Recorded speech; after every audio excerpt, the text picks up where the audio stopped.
Okay, I have three mics here. I have the Rode Podmic. On my far right, I have the Rode Procaster, and I have the Shure SM7B. I'm going to run back and forth and give you a quick comparison.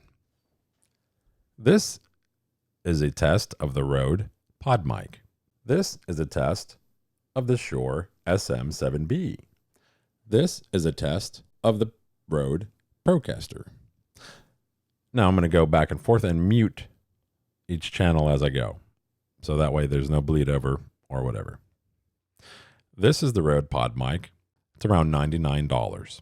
Claims to have a built-in P-filter, pop stopper, whatever you want to call it, and it seems to do a pretty good job.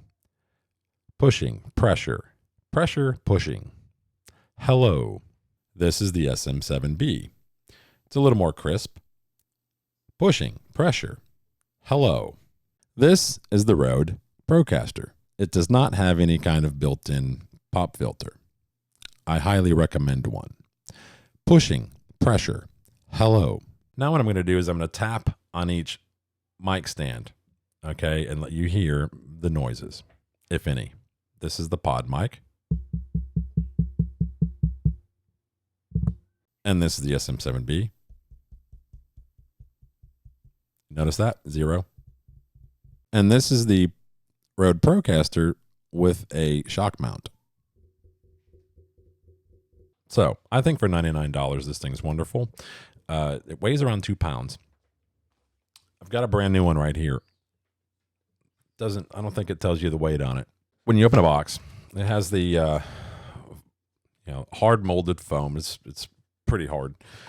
It has some crap in it. There's no like candy or crack or gum or anything good in here. No nude photos of anybody, but there she is. One oddball thing I noticed is where they put the XLR output. It's right on the tail there. So plan on always having your mic, at that particular angle or something of that sort. You can see where mine is here, and then it's attached right here. So I have an extension this is a Shure 4-inch mic stand extension, whatever you call it, mic mount extension. You get these on Amazon for $8. I love them. I've got one here extra. Shows you right there. See, it's got the adapter in it, and I hate those adapters. They suck. But that's so you can convert it to the smaller thread. Excuse me. So yeah, I have no issues with this. I can turn this any direction, and it pretty much just hangs out. I don't have to sit here and fool with the knobs. Same thing with the here, I'll unmute it. Same thing with the SM7B. It seems to just, when you turn it, it just hangs out there. Now the Rode Procaster is a little bit different. Your only real moving point here is on the shock mount. And the Procaster is gigantic. When you look at it next to the Podmic, it is a behemoth.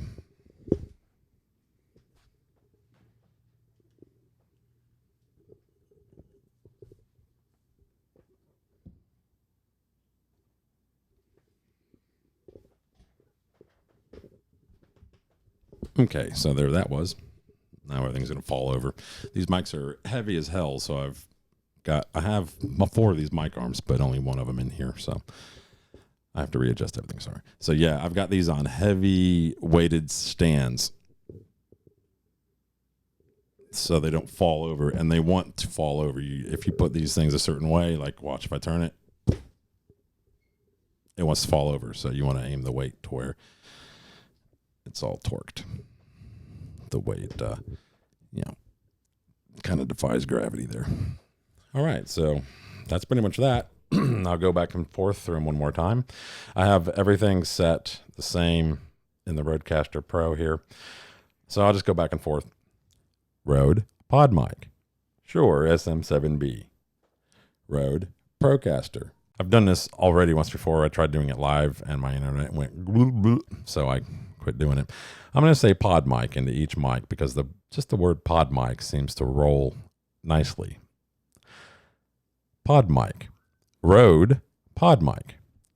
Rode Podmic. Rode Podmic. Rode Podmic through the Rode Podmic. Rode Podmic through the SM7B.